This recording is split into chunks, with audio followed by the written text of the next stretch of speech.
Hi there, my name is Daryl. I am a tutor here on Cambly.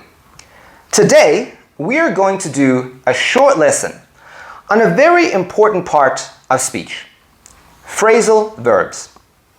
Phrasal verbs are important because they come up often in English, and they can cause confusion for non-natives. So what is a phrasal verb?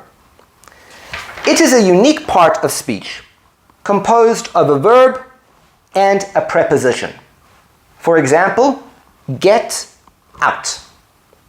Now with phrasal verbs, the words together often mean something different from the words individually, and that can cause the confusion.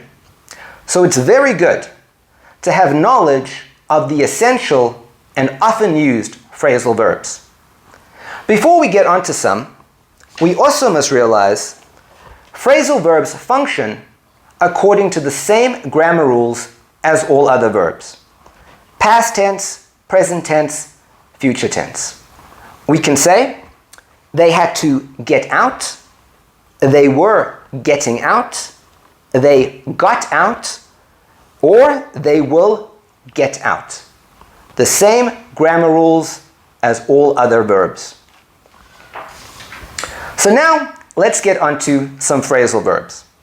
The first one we will do, get out. Get out can have many different meanings. For our example, it is to escape. I could say, the house was on fire. The family had to get out. They had to escape. The next phrasal verb is actually for an emotion. Phrasal verbs are not just for actions. They can say how we feel. And this one can be quite useful. It is fed up.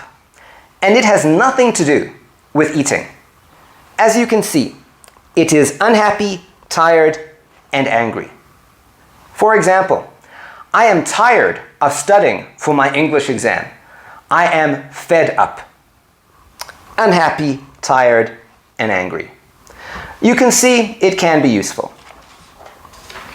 The next one is useful for the modern communication age. Cut off.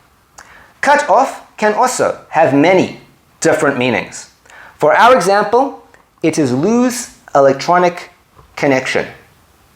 For example, if you are on the phone or in Skype and you can't hear, you can say, I'm sorry, we were cut off. It happens very often. The next phrasal verb is used a lot in movies and television and can cause confusion. It is cut it out. It has nothing to do with cutting.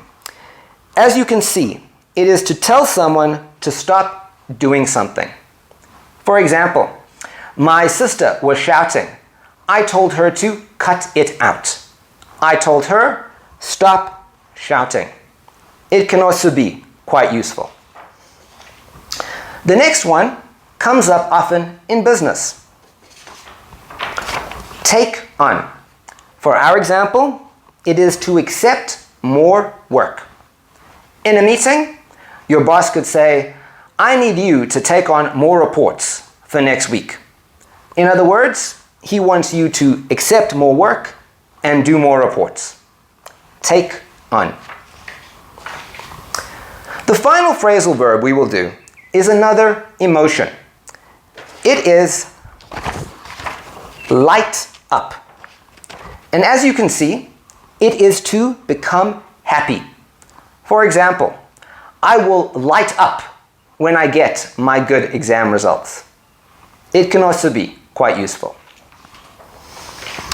So what you should do now, go over the video again and write down your own examples for each of the phrasal verbs.